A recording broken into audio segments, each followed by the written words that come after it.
and some guidance every now and then. But authority doesn't work. Everybody pretends when in reality they don't understand most of what they're supposed to know, or so I've heard. It has to work anyway. Authority makes people stupid. Those at the bottom of the hierarchy because they're afraid of those higher up, and those up high because everybody is so afraid of them that nobody tells them the truth about what's going on. So those down don't dare do anything, and those up can't do things right.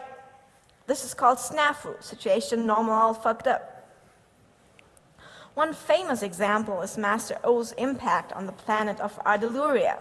It was the home of a distinguished astronomer who claimed that the planet was in fact rotating around its own axis. But his theory was in contradiction to the beliefs of the rest of the planet's population. They pulled him to court and demanded he revoke his blasphemous views, but he didn't. The wise Master O heard of the conflict, traveled to Ardeluria, talked to the astronomer and the judges, and thought about it all during the night. The next day, he found the brilliant solution. He invented the planet break. With it, he could help stop the revolution of the planet. The astronomer, now in jail, was convinced after a repeated examination of the sky that Ardeluria did in fact not rotate around its own axis, and revoked. This was the invention of the prostasis of objective truth. With snafu, nobody admits they don't know how to go on and are just making it up along the way because it's just too embarrassing. That's why authority is not suitable for outer space. However, it's not about authority at all. That's just one of the basic preconditions for running any complex structure. It's a tool, not a motivation. We seek out new races because we want to, not because we're following protocols. We have an insatiable curiosity about the universe. We want to know where they mix the best drinks. The other thing about authority is it depends strongly on how it is dealt with. I do not intervene into everything my crew does. I talk to them, have a cup of coffee with them, have them participate in analyzing the problems. In the end, I only make the decisions and take full responsibility for them. The SNAFU principle only applies to special circumstances anyway. That is mostly the situations of bad leadership, where those higher in the hierarchy have no idea about the communication problems you talked about. But if I know my personnel won't tell me anything, I can antagonize this by encouraging them and by keeping a personal relationship with as many of them as possible. A good captain knows her crew and is able to motivate them.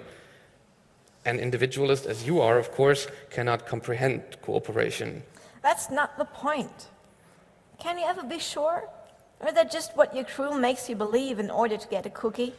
The point in SNAFU is exactly that people fall prey to it when they do, as well as when they do not know how it works. The structure of authority itself is the problem, not the lack of knowledge about it. Authority tends to stand in the way of self-consciousness and self-improvement, like everywhere. Self-improvement depends widely on the alteration of surrounding conditions.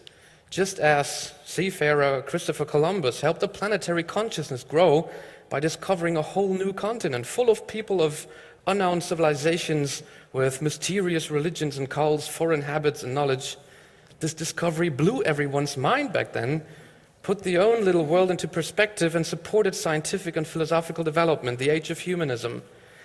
That is why we seek experiences that expand our consciousness, reconnaissance, exploration, travel, eating strange dishes. Around the turn of the millennium, both the National Space Agency and the American president referred to their space traveling projects as exploration humanism. The more we explore, the wider our horizon becomes and the bigger our reference framework. The bigger the reference framework, the more frequent one is confronted with aberrations. Of course, smaller communities more easily work egalitarian. However, this only works until they meet neighboring, different communities they cannot deal with or integrate due to territorial instincts. This deeply rooted xenophobia, the fear of strangers, has to be overcome at some point because the world is simply bigger. Fear exists for one purpose, to be conquered. Yeah, I laugh in the face of danger and then I hide.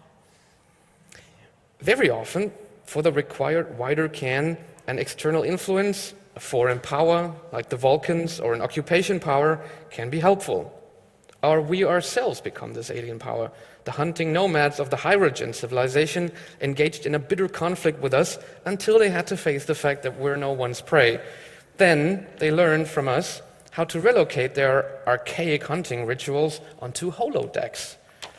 Their leader acknowledged that by chasing prey across the entire quadrant, the Hydrogen people were losing all cultural and national bonds and would eventually be overcome by other species in the galaxy. However, by creating holographic hunts with the safety systems off, they could continue to have lethal and challenging hunts while remaining united in a single portion of space. Or take the telepathic society on the Maori homeworld that only because of our presence realized that their total thought control for crime prevention only had brought forth an illicit memory trade, a black market for violent thoughts. Everybody is an idiot. People can say just as stupid in spite of space travel. We are pretty good at not learning out of new experiences. Ships after Columbus carried slaves, airplanes carried bombs, satellites carried laser weapons.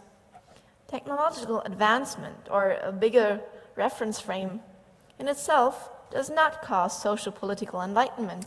Nevertheless, human freedom is constituted by the option of escape, of termination, of desertion. For too long, history books only told us about battles and victories, the dispossession of tyrants, the storming of the Bastille, and so forth. From most of the